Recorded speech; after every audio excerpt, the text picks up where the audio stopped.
I'm here joined with the Rattler himself, Mr. Stephen Bishop. Excuse me, Stephen Campbell. Bishop Stephen Campbell. How about that? And none other than our featured host, which is the swag legend himself. Oh. What? Well, I'll say the swag legend himself, Coach Johnnie Cole, 2010 swag coach of the year and 2010 swag champ. How you doing, Coach? Man, I'm doing great, Coach. How about yourself, Bishop? Hey, man, listen, this is my favorite time of the year, man. Yeah, most definitely, man. This is my favorite time of the year. So I I'm was ready. still doing the introduction, got logged off. The man who once threw for 6 touchdowns while playing against Willie Totten. Yes, sir. Our featured host. Boy, you make the hairs grow up on my neck, boy. Look, I was on fire. Huh? I said I was on fire. All right.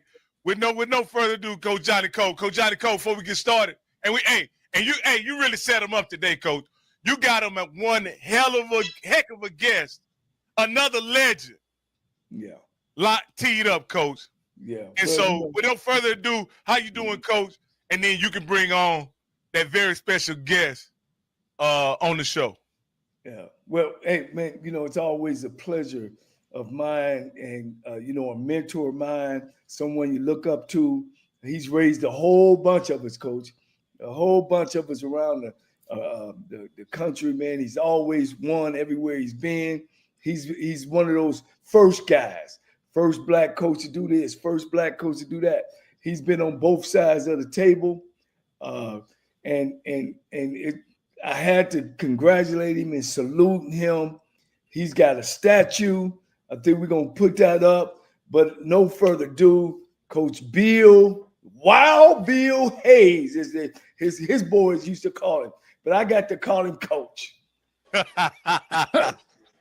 Whoa, thank you, Johnny. Appreciate you, brother. Man, I appreciate you giving us the time, being the person you are. I know out on the East Coast and around the world, man, everybody knows about Coach Bill Hayes. How you doing, Coach? I'm doing wonderful, Johnny, and thank you for getting me on this podcast. I'm excited and ready to go. Yeah. Hey, Coach, before you get started, I want to show some people something, kind of explain, give a brief description of why you're here, Coach Hayes. Just give me just 1 second as I kind of tee it up for us. You're here for not just only as a legend, but there's something that happened this past weekend that was very special, and I wanted to share this with the people who are tuned in. And so with no further ado, I want to go ahead and play it. On football fields across the Triad. Hold on. Local legend Bill Hayes will never be forgotten on football fields across the Triad, but especially at Bowman Gray Stadium. In honor of the former football coach of the Rams, a ceremony was held Saturday, unveiling a 12-foot-tall bronze statue of Hayes looking over the WSSU football field. From Wake Forest to North Carolina A&T to Winston-Salem State, Hayes felt the support this weekend from all around. All of my guys are here from yesteryear, from the 60s, from the 1976, 77 championship teams and the 78 championship teams. And all my players from North Carolina A&T are here too, and some from Wake Forest. And I mean, it's just been unbelievable. Hayes finished his career with 195 victories, the most of any college football head coach in the state of North Carolina. Wow. Oh, man. So, what Coach, you say? Coach, it's on you, Coach. It's your show, man. I know you say you're getting old. You got to get ready to wake up in the morning, so we ain't going to keep you long. Yeah, John, I'm working out in the morning about 6:15. I'm in the gym. I got to, Johnny. Otherwise, I won't be around here to celebrate with you guys. So I got to stay busy and keep working out and stay strong and stay healthy. But, I remember all the good stuff that you did, Johnny, and I used to call you up and try to get special plays from you. I remember that old jughead draw you gave me and a lot of other special plays that you get. Your stuff always worked. You gave me one called two pass. I throw out there, pass it to one guy, and he passed it to another. So, Johnny, you and I go way back, man, and you really helped me in my career, and hopefully we can have a good program tonight. And, hey, I'm really excited about it, guys, and it's been a good thing for me at A&T. But, I started out in the ACC. I remember when I used to go to the convention, and the guys used to say, hey, man, that guy right there coaches a position. Because most of the black guys in college football coaching back in the 60s and 70s, some of them were predominantly what y'all call them PWIs, but they were on the staff, but they didn't coach a position. I coached and recruited. I was one of the first guys that coached and recruited at a PWI and had success and went on to the HBCUs and had a great career. And I'm just happy to be here with you guys. And God has really, really been good to me and blessed me with a great career and some outstanding student athletes. Coach, when they unveiled the statue of you, man, and just think from where you came from as a kid and as a coach, man, that's huge.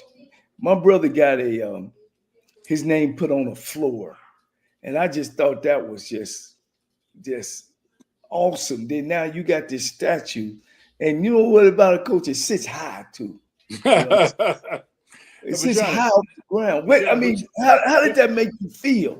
First of all, Johnny, you and the audience need to understand that the field where the statue was named after me. That was done 3 or 4, 5 years ago.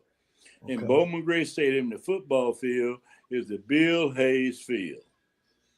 Then 4 or 5 years later, my players from both schools, Wake Forest University, Winston-Salem State, and North Carolina, you could never get A&T and Winston-Salem State and Wake Forest to do nothing together because they're going to fight against each other.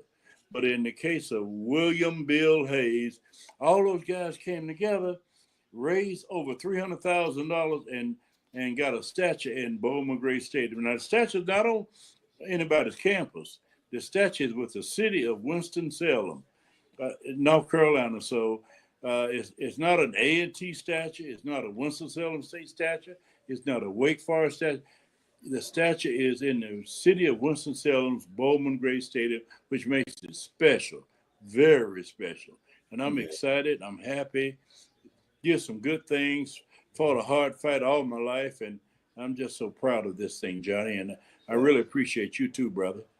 Yeah, I'm so proud of you, Bill. I'm so proud of all the people out there that think that much of you and just. But you know, I'm always big on what you represent. You represent me and these gentlemen on the stage. You represent, black coaches all over America, man. Besides you and I gotta say Eddie Robinson, because he has a museum, I don't know nobody else yet. Bishop, I mean, you the historian. Is it another black coach, maybe down in the Florida A&M area that has a statue? No, this is the thing. First of all, Coach, hey, thank you for joining us. Second of all, they just don't build statues, okay? Let's be clear. Yeah. We have people that are mountains of men that do not have a statue, so which says a lot about Coach. And let's be clear, like Coach A said, this wasn't a statue because of one school. This is because of the statue of the man that he is. See, there's a difference. Yeah. So, Coach, I wanted to make sure that our audience understands that this was not because of what you did at one school. This is what you, as a man, through your career and what you represented. And, Coach, honestly, I just want you, because I always say this, Coach, we have a lot of younger people that are new to the space, that are new alums and things like that. Why don't you tell them what it meant to see that statue and where you started from and where you're at today, what that really meant? Well, first of all, growing up, I had polio as a kid. So I had to fight through polio. I had to fight through jaundice. I had to fight through a lot of. Mama said, "Boy, take this 25 cents here, and don't call me and get me off work anymore. I can't afford to miss no more time off my job. So when you go out there and break your arm again, or break your thumb again, don't call me and get me off work. Bus fare is 15 cents. And a telephone call is 10 cents. So you going out to Duke Hospital in Durham, North Carolina, go to campus of Duke University, go and get patched up, and then you go and ride the bus back town Durham, North Carolina. And then, because I ain't taking off work, you ain't going to quit. I know you well enough as a young kid, you're not going to stop fighting. And so you just go ahead on and get yourself straight and then come on back. So it's been a fight all my life. I fought through segregation, and you guys are too young to remember that back in the old days, we used to get out of class at 3 o'clock and 4 o'clock. We downtown marching, trying to integrate restaurants and cafes and other business establishments that would not allow Black folk to come in. So my whole sophomore year at North Carolina Central University, we spent time trying to integrate businesses in North Carolina and around the South. So I did the whole thing. Then I was the first Black coach in Atlanta Coach. And the thing that I learned, brothers, is that when they bring you in and give you the opportunity, you're supposed to learn how to act like you're supposed to be there. You don't walk like you're intimidated. You walk like you're supposed to be in that space. You earn it. You owe it. It's yours. Yeah. So you act like you listen, you the best thing walking. You got all the answers. And you got to project that kind of image. And that's what I tried to do.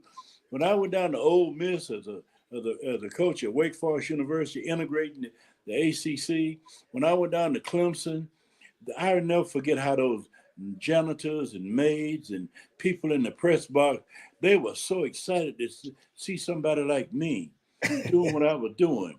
And it was amazing. So I couldn't let them down. Go down on the field, I timed the punter, see what his operation time was, time the field goal kicker, see what his, go back up and sit in that press box ready to do that game. And man, they could not believe it. So I'm a relic. I'm an old school guy, hard worker. I saw the whole thing. By the way, what you all also don't know is in 1977, I was National Coach of the Year. Now, after I was National Coach of the Year, there came something called, let me make sure I get it right, called the United Coaches Association. All the coaches got together who were Black and said, we gotta fix this thing. We gotta integrate this American football coaches. So we gotta start our own association, and it was called the United Coaches Association. And I was the chair. Fast forward 3 to 4 to 5 years later, then the United Coaches Association became, guess what? The Black Coaches Association. And I was the first chair. Yeah. Didn't know that, did you? First time I said it publicly. So I went from a National Coach of the Year to the president of the United Coaches Association, which later on became the Black Coaches Association, and we got what we got now with Black coaches doing some. I was really born 50 years too daggone early, because we didn't make no real money back then. But if I was born now, man, we could make some real money. I'm happy though, Johnny. Let me ask you a question, Coach Hayes. I'm not as much of a HBCU historian as Bishop Campbell and Coach Cole, but I want to ask you this: as I extensively went over your resume before bringing you on the first time we had you, and you got your life really should be a book or a novel or even a miniseries. But what I want to, with all that you have done in coaching, right, as being a trailblazer on the PWI side, being a head coach at Winston-Salem, and then going on to North Carolina A&T, and coaching all these phenomenal players, and now being immortalized with not only a field being named after you, but now with a statue. Is there one thing you're most proud of that you were able to accomplish in your life? And for the sake of keeping it kind of football related, I know Miss Hayes and your family, you're very proud of that as well. But I want to exclude that and just say, as a professional coach, as a coach, what are you most proud of? Well, I got a lot of things I'm most proud of. Actively right now, as we move forward, Detroit Lions, they are leading the NFL. Guess what? I trained on the defensive line at North Carolina A&T. Brad Holmes is the general manager that built the current Detroit Lions. And guess what? Terrell Williams, the D-line coach at the Detroit Lions, Look, I trained him. He was my D-line coach. I took him out of the hood and brought him and trained him how to coach football. Now, in this era, I start out telling you what I'm really proud of. I'm proud of them Lions, man, because they might win. Them my boys. I trained all of them. Wow. So we can start with that. And then we just start going back. And man, I got so many great players, and the Yancey Thickpens of the world, and the Timmy Newsoms. And I had a guy named Maurice Hicks that played for the 49ers. That was a real damn deal at running back. So I stopped counting my signees at 150 that went on to the NFL. But I got doctors and lawyers, and I got a young brother over here in the Tidewater area of Virginia named Rudy Artis that owns his own cosmetics company. The brother is a multimillionaire making cosmetics for women. So it wasn't not only on the football field. I got guys doing Richard Ladd, one of my guys in Greensboro, North Carolina. Richard got 6 businesses, profitable businesses. So I got guys doing, superintendents of schools, college professors, teachers, coaches,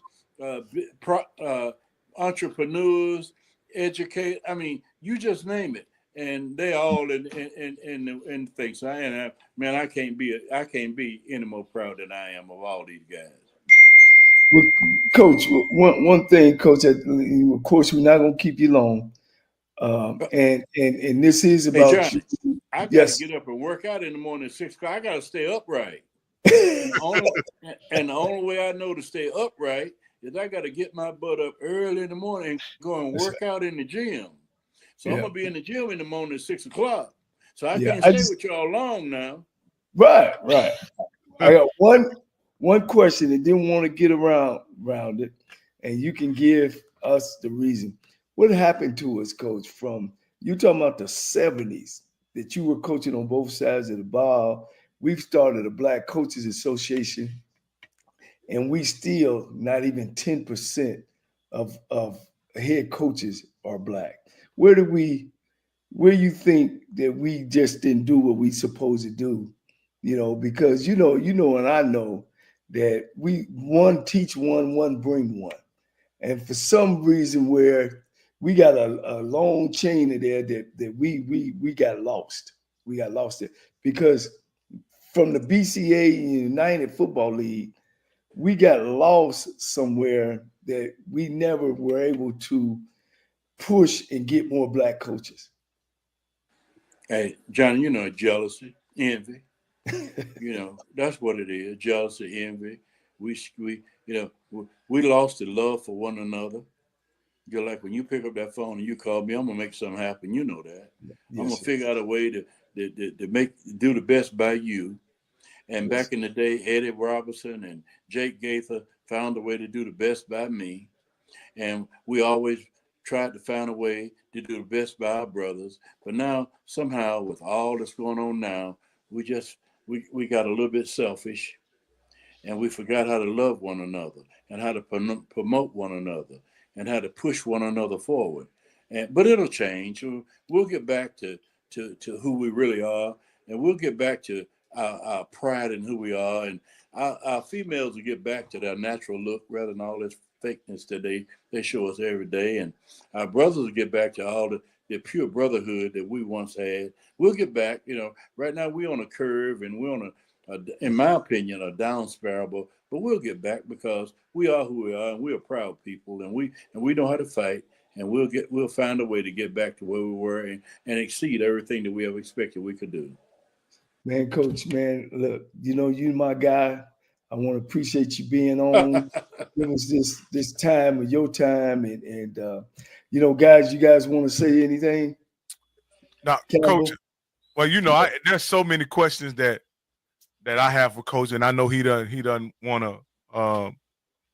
We don't want to keep him long because we don't want to mix that 6 o'clock workout. But I got to ask him this here, Coach, because I saw another interview that he did, and he said one of his boys got hired as head coach over at North Carolina A&T. Can you explain that your connection to Coach Gibbs and and how that happened? Well, see, first of all, Coach Gibbs at North Carolina, the new coach at North Carolina A&T, his daddy is Stanley Gibbs.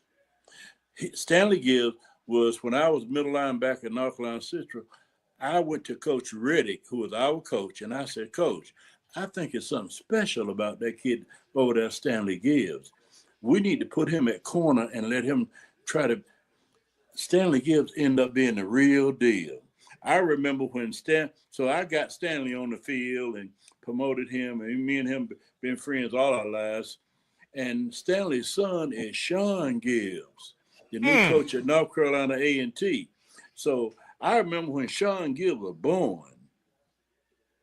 Yeah, so I've been on the phone with him all week, getting him straight and letting him know what's got to be done to fix A&T. So, and he's going to listen to what I tell him because it's the real deal.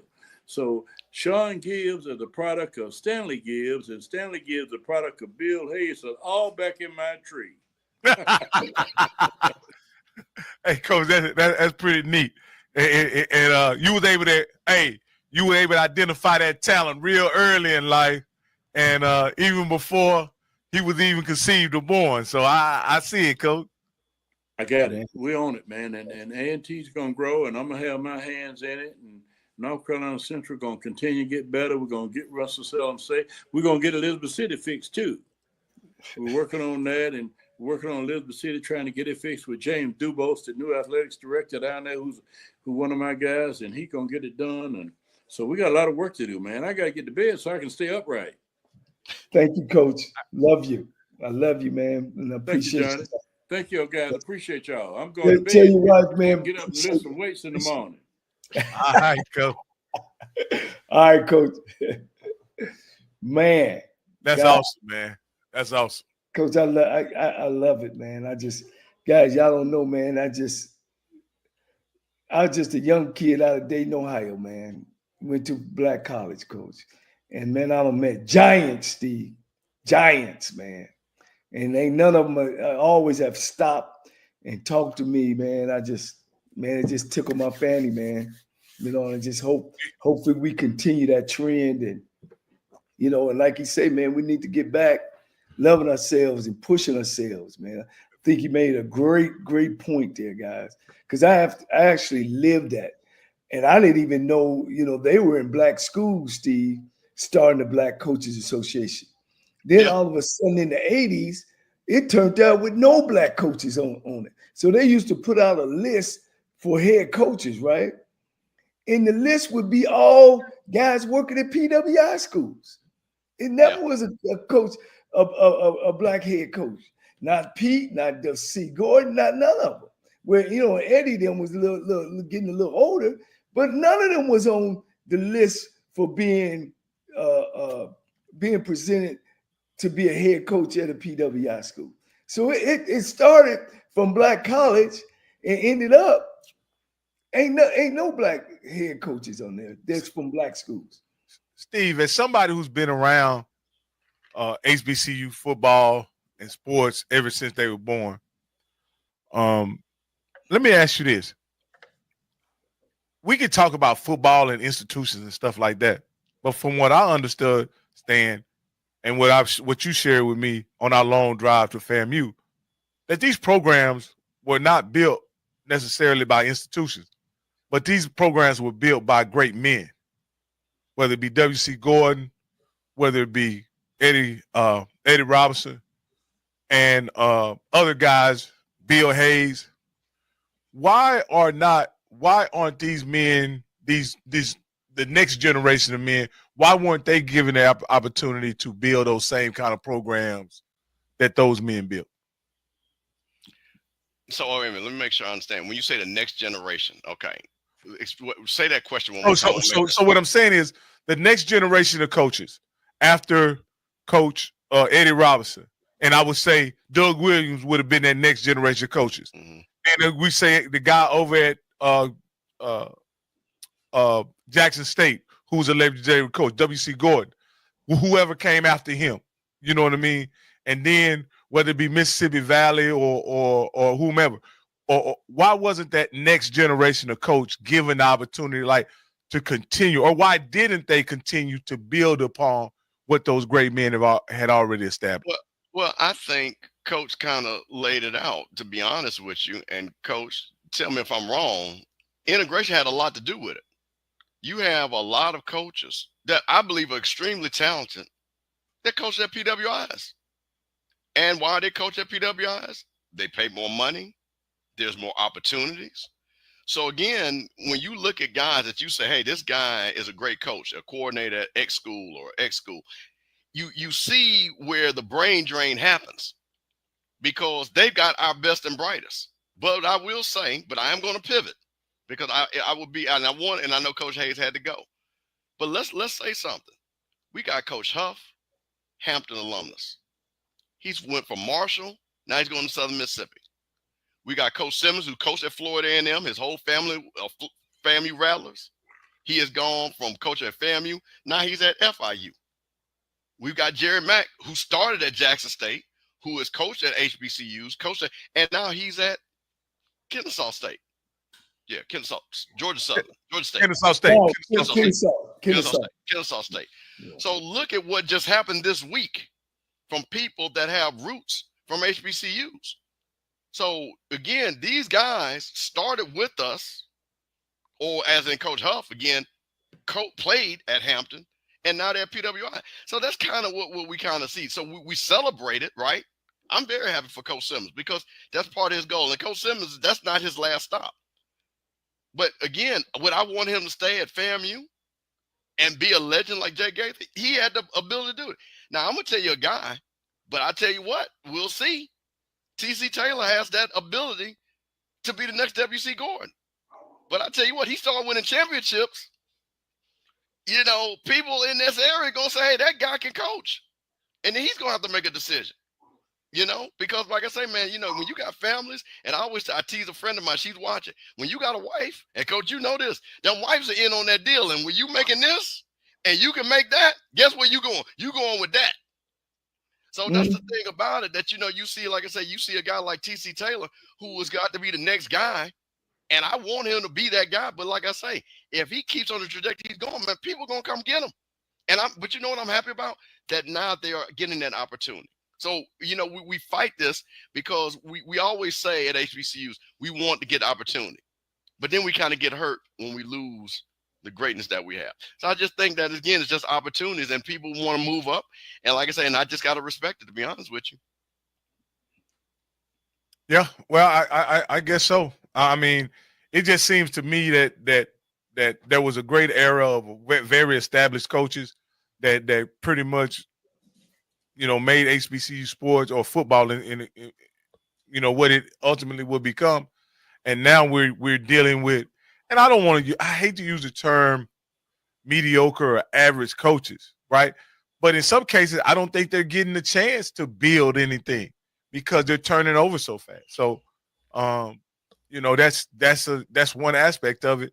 And I think what made Eddie Robinson, and W.C. Gordon, and Jay Gaither is because their tenure allowed them to build something special. But let's be honest. Because of the world they lived in, they didn't have other options. Okay. Right? Eddie Robinson wasn't going to go coach over at Louisiana Tech. Right? W.C. Gordon was not going to get the opportunity to coach down there at Southern Mississippi. Jake Gaither was never going to get the opportunity to coach at Florida State. So they took what they had in front of them and they made it great. And that's what is awesome about those men. And like I said, things change. And I was somebody who loves history, somebody understands that, I also have to respect that things change. So what I hope, and Coach, we talk about this, what I would like to see, case in point, Coach Hayes talked about Sean Gibbs, right? He is HBCU legacy, right? And look at him. He went from being a positions coach, now D2, and now he's at a flagship university. I'm happy for that brother. That's what I want to see. Hey, can we get Sham Shade next?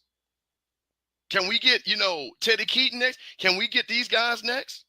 So let's build that way and let's celebrate those guys because that's the pipeline I think Coach is talking about, because if we can keep getting this pipeline of guys building their craft, moving up, then again, we'll have a lot of great coaches. You know, so that's the thing about it.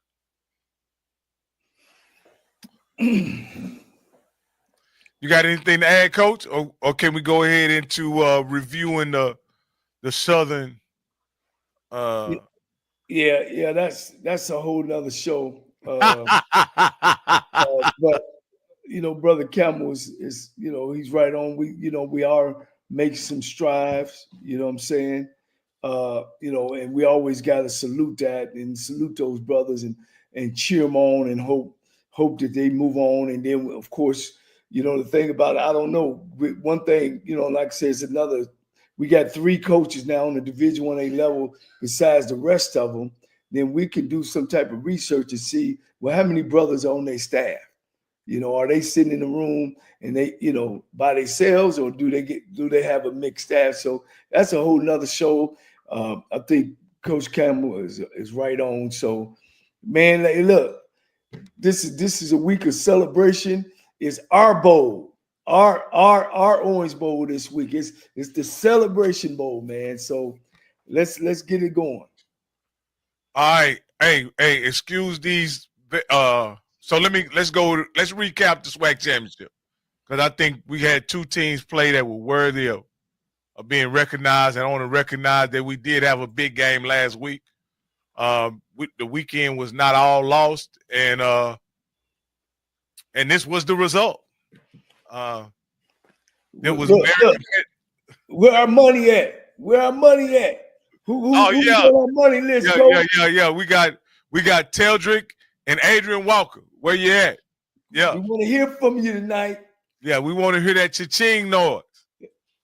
And so I did hear from Teldrick, and Teldrick said he'd get with me, but Adrian Walker, I hadn't heard anything from him as of yet. So hopefully all those Southern Knights who really thought they had a shot to actually win this game and put their money where their mouth was.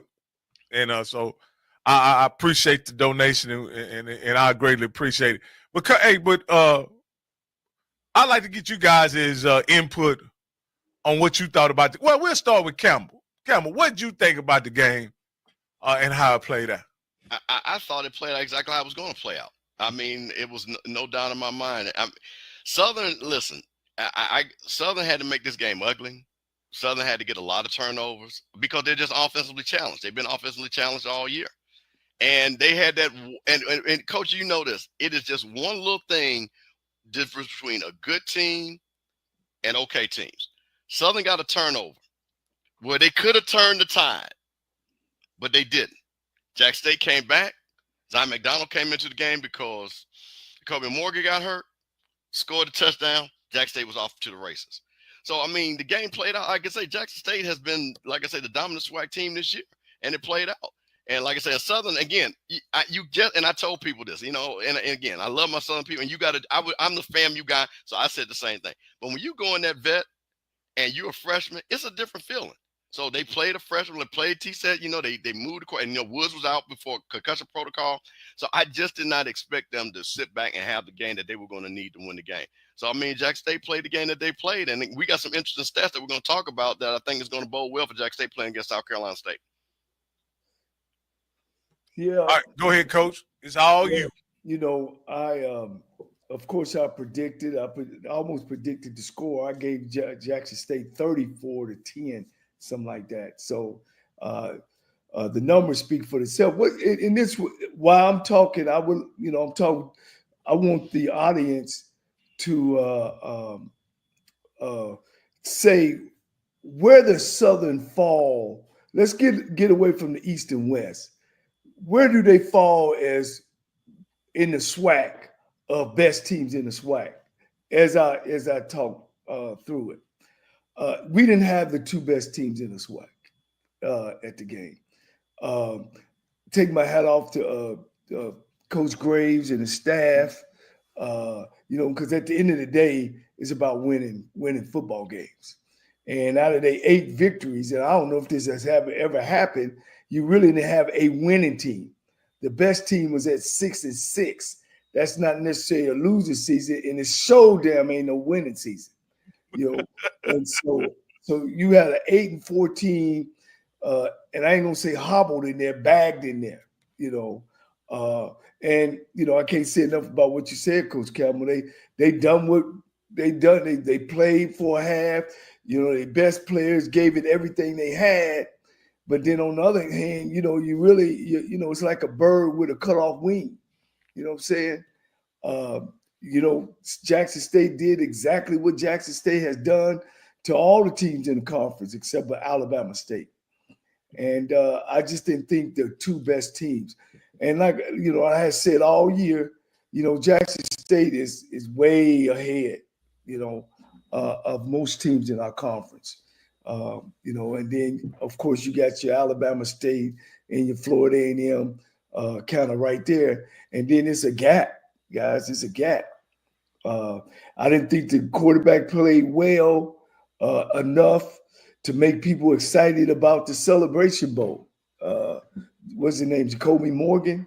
I didn't think he played well at all. But we kind of talked about that of they got down in the red zone a couple of times in the first half. Jackson State did, and I didn't think they put him in the right position to be successful.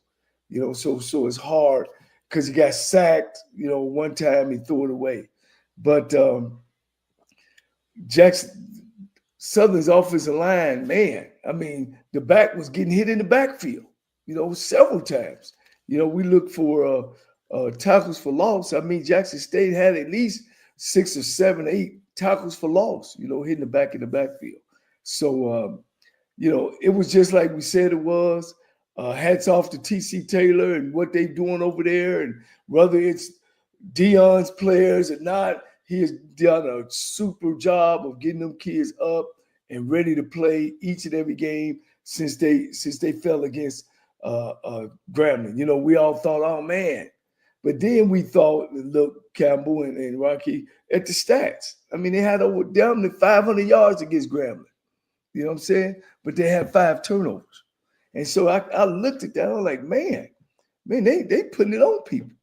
And it was no different in the game. I think one of the callers said, man, we were controlling the game in the first half. Southern was covered. No, you wasn't controlling the game. You was in there. You know what I mean? You was fighting, but you was definitely not in control of the game. And then after you let them score real fast that second half, right before the half, momentum switched and it put the light on them Jackson State Tigers. And of course they ran away from the game. Yeah, it was an interesting game. I thought, and this is just me, I think in the first half, TC wanted to be balanced. He wanted to feature both the run and pass. I think he tried to pass in favorable situations on 1st and 10 and even on 2nd and short. And he wasn't successful. And that's the only reason why they ended up getting off the field on those plays is because, they got behind the sticks and weren't able to convert. Now, again, at the end of the day, I'm no coach, and I definitely trust TC Taylor and his coaching. But I just think if he had just committed to the run early in the game would have been they would have had a much better control of the game in the first half than they did than they actually did. It was actually very competitive in the first half, and Southern led the game all the way up until about a minute 54, something like that. Yeah. In the first half. What did you, Coach? What did you think about? And I'll ask Campbell the same question. Overall, what did you think about TC's play calling early in the game? I felt, most coordinators they come out with either a 20 play. This is the things that I want to do.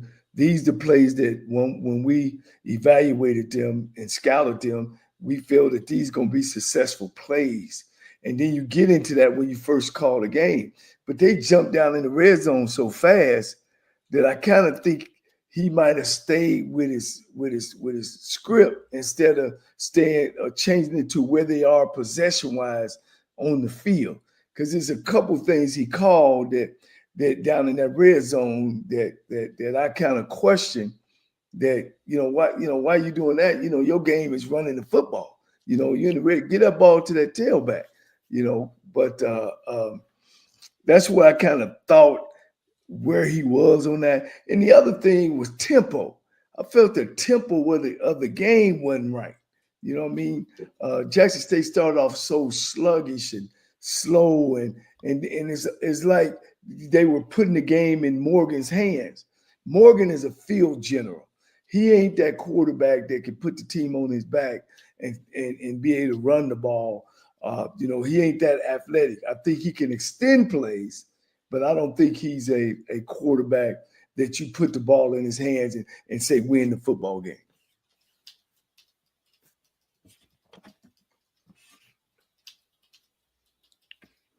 Steve, what did you think about the play call? Well, this is the thing. I think Coach said it best. You come in with a game plan, right? And I think, and we do this all the time. Oh, we want the coach to run the ball 95 times. But, Coach, you know this.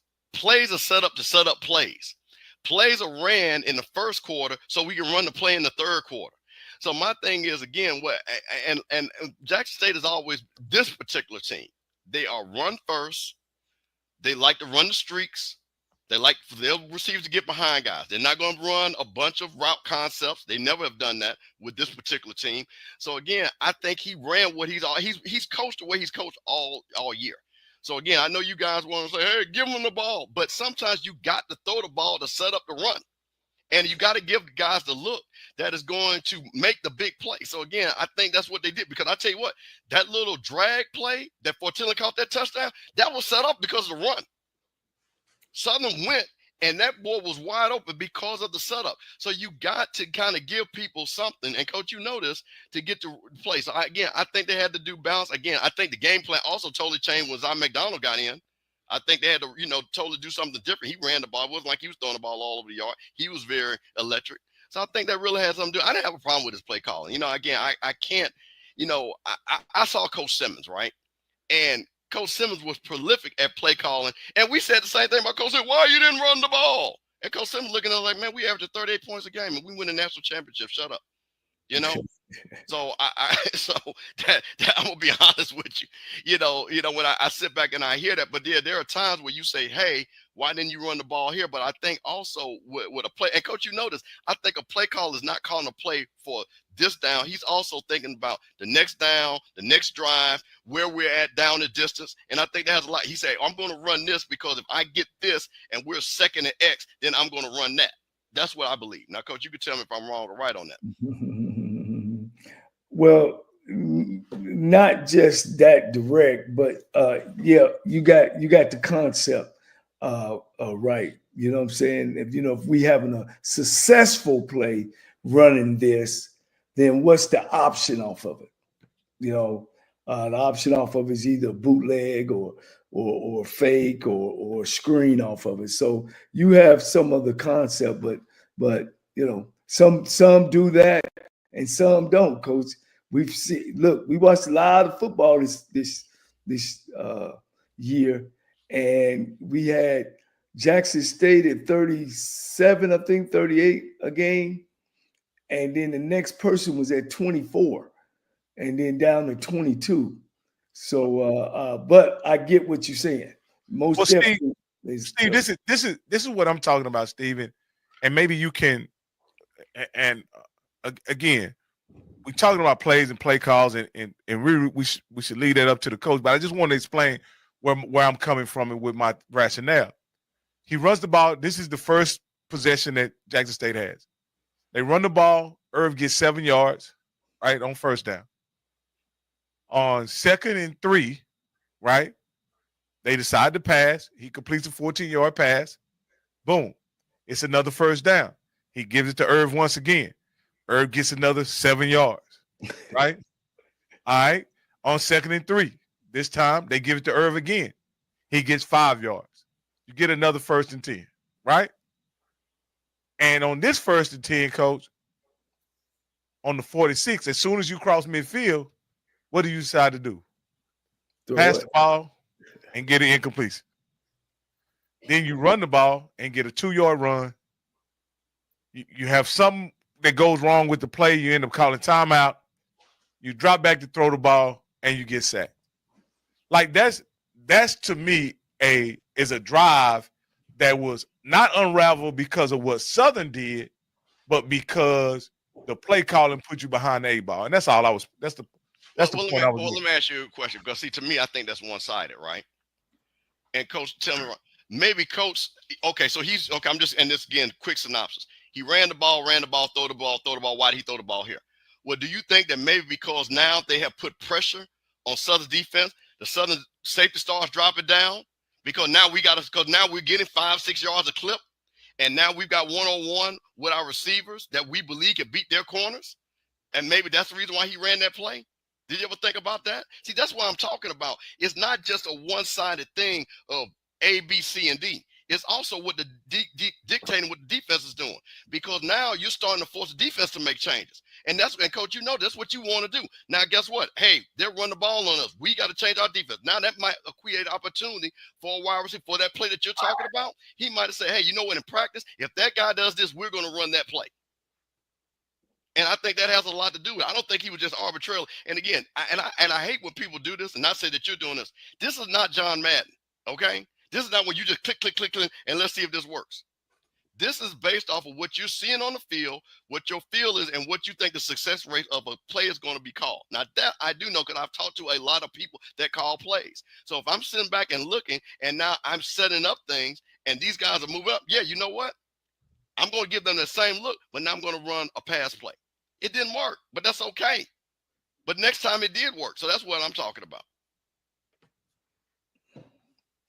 All right. Okay. Yeah, I like I said, I just wanted to bring that part up. Is that he came in with the point to be balanced rather than just being a run dominant team. That's maybe and what you simply say, Coach, is just a matter of preference in that kind of within that kind of deal. I think both of you have a great point, and 2020 is always right. But unfortunate, when you in those situations, and if you're not successful, people are always gonna question it, and like Campbell said, maybe he did see some that the defense was giving them at that time and in that point, and being able to throw the football. Miss Campbell, Rocky, he want to pound and grind, man. You know what I mean? He want to keep the score 24-21, baby. As long as he run the ball, his touch, you know what I'm saying? He don't want him in the air, baby. He don't want that thing in the air. Well, Coach, if you run the ball 4 times, right, and out of those 4 times, you average. Let me see, you get 7, you get 14, you get 5, so that's 19. You get 2, so you're getting 5 yards a clip. You're getting 5 yards a clip running the ball. Yeah. My point is, why don't you just wait to pass the ball until they stop you running? That's all I was. Well, see, no, hold on, wait. You make a point. You make a point. Well, Coach, that's the point. You don't want to be in a position where they know what you're going to do. See, that's not, and like I said, we're not further. We got a prolific play caller. Coach, what would you rather have? They not know what you're going to do, or they know what you're going to do? Which is the more the advantage? Well, it's like you said earlier, though, Coach Campbell, is what the defense doing. Will help you dictate what plays you call. You know what I'm saying? And the game was early too, guys. It was just starting. It was like kind of sparring. So in a way, Coach Campbell, you right, and in a way, Rocky, you right. It was sparring. But he put it together and put up 41 points. and I don't think why we question, averaging 37 a game. Man, that's a whole bunch of points. What is that, 6 touchdowns and a couple field goals? Well, let me say this. This is what I always like, and I've liked about Jackson State. And this is what I'll say the difference between FAMU. Jackson State knew what their identity was from game 1. They knew exactly who and what they were. FAMU, through the course of the season, we never knew what we were trying to do. And it looked like at the end of the season, like, oh, you know what? We should be a passing West Coast, set up the pass to run the ball. But maybe we had done that earlier. Now, same thing. We're going to talk about South Carolina State. Look at South Carolina State. They said, you know what? We're going to be a passing offense. They knew who and what they were very early, and they stuck to it. So I got to respect when you know, because when you know who you are, you're more successful. And that's what I've always seen from football. I know what your identity is. I know what you're going to bring to the table, and that's what I believe. Hey, Coach, this is a great point that one of our guys made. He was talking to one of the other chat people in the chat, but I wanted to ask you this, Coach. Zoe said, I thought TC took some confidence from Jacobian last Saturday and will need him within the week and in the biggest game of this young man's life. He can't be afraid of making mistakes. Kid ran off the field. Yeah. Well, you know, I kind of been saying that all year. This is the first, guys, you know, I've been around football a long time, and this is the first time I've ever seen so many altering quarterbacks. It's almost like they're running in and out like wide receivers or running backs. And, I mean, Zoe is completely right from me just being a quarterback myself and coaching them. You know, they handle the ball 100% of the time. Every time that ball snaps, he has that ball in his hand. And he has to be able to have room to be able to make some mistakes. And it's tough playing that position when you know, as soon as you make a mistake, you coming out of the game. So I think he's so right on that this week, if they're going to go with him, you know, because the question kept on being asked to me, well, what quarterback would you go with? My answer was, which one got us here? And that's Morgan. Morgan got us here. You know what I mean? So between this week, hopefully Coach Taylor get him back going, get his juices back flowing of letting him know he's the guy. Now, Coach, let me ask you this before we move on.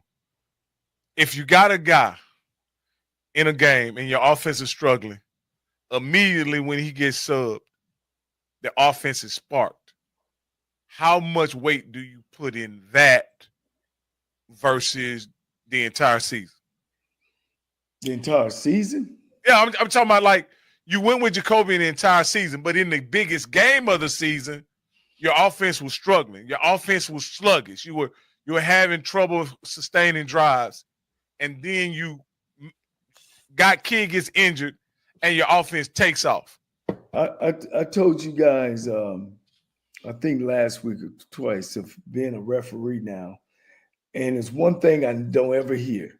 It's two things that I hear all the time.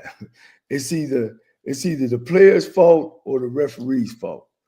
It's never the coach's fault. And maybe, I don't know, you know, and I'm not saying it is TC Taylor's fault. I don't know what he was calling, what he was doing. He'll go back and evaluate himself. And maybe he did put Morgan in some tough situations or call the wrong play versus the defense. He's going to have to go back and evaluate that, you know, and see. But I can't take a body of work for a half of work and say, oh, I'm ready to you know, dish that and go with the new work. I don't believe in that. I believe in tradition. I believe in consistency. And so I would go back with my guy into this game, you know, and sometimes, man, in games, you know, I've had a you know, my plays that I was going to write, I mean, called in a game, and for some reason they might have a player or two just messing it all up. Man, I take that game plan and throw it down in the ground or put it in my back pocket and start calling from what I know, from what I've seen on the film. Sometimes your game plan, according to players that you face, make you change your game plan. So that didn't surprise me. So I went on the sideline, but I was just giving you guys some instances that this kid, I still think he would be my guy, and he definitely got to get his confidence back. But I want to make a point of clarification. TC Taylor did not take the quarterback out for a change of pace. Jacoby Morgan actually got hurt. Okay? That's why he came out the game. It wasn't like he was playing bad and they said, oh, let's switch it up. The kid got hurt. He brought McDonald in. So let's be clear on that. Now, Coach, but he was playing bad, though, Coach. Well, hold on. But wait a minute. See, this is what I was saying. I think Coach said this. I'm not going to say he's playing bad. I think it's a championship game. I think Southern played well. So I don't know what he would have done, because I've seen Jacoby Morgan play and then all of a sudden spark that team. Like I said, I was there in that vet when I saw that boy make plays to beat us, So my point of it is, regardless of if he played bad or not, that's an opinion to your point. The fact of it is he came out the game because of an injury, not because of this play. Correct. And what I don't want to do is make up stuff that wasn't true, because that's not what happened. He was injured. Now, the great thing about it is Jackson State had the ability to say, hey, you know what? To your point, Rocky, if Coach T.C. Taylor believed that, he can say, you just sit back. We need you to be 100% healthy. We got a hot guy. And guess what? It worked out. So that's the credit to them to have a deep quarterback room. You know what I mean? Well, I said it last week, and you guys will remember. I say Jackson State has the luxury that they have 3 quarterbacks. I said it last week. Go listen. They got 3 quarterbacks they can win this game with. And it was not a shot at Southern. It was a shot at the depth they have at quarterback. That's what and how effective their running game is. That's what it spoke to. And again, T.C. Taylor's a phenomenal coach. And I'm not trying to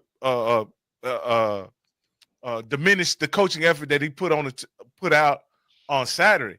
I was just saying that I noticed that in those Zoe said we got 4. But my point in saying it was, I thought he could have went with a more conservative game plan and got a similar result. That's all I was saying. That's and the other part, like I told you guys, I felt Jackson State was kind of dragging. They wasn't crisp until that kid McDonald kind of came in and sparked them. You know what I mean? And then you got to take your hat off to Coach Taylor. He stayed with it, and they were victorious. So I was just give you my thing about switching quarterbacks in and out.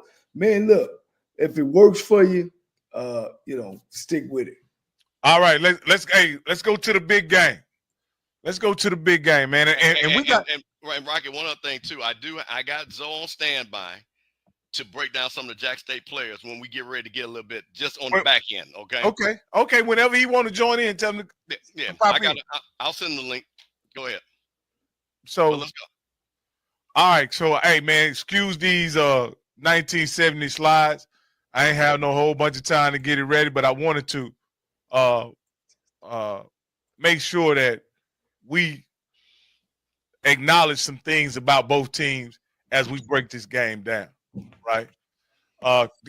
As doing my research and kind of putting these slides together, I realized there's a lot of similarities in these teams. A lot of similarities. Hey, my name is Danny Wilson, and I won $500 on the lunch break with A.J. Jones.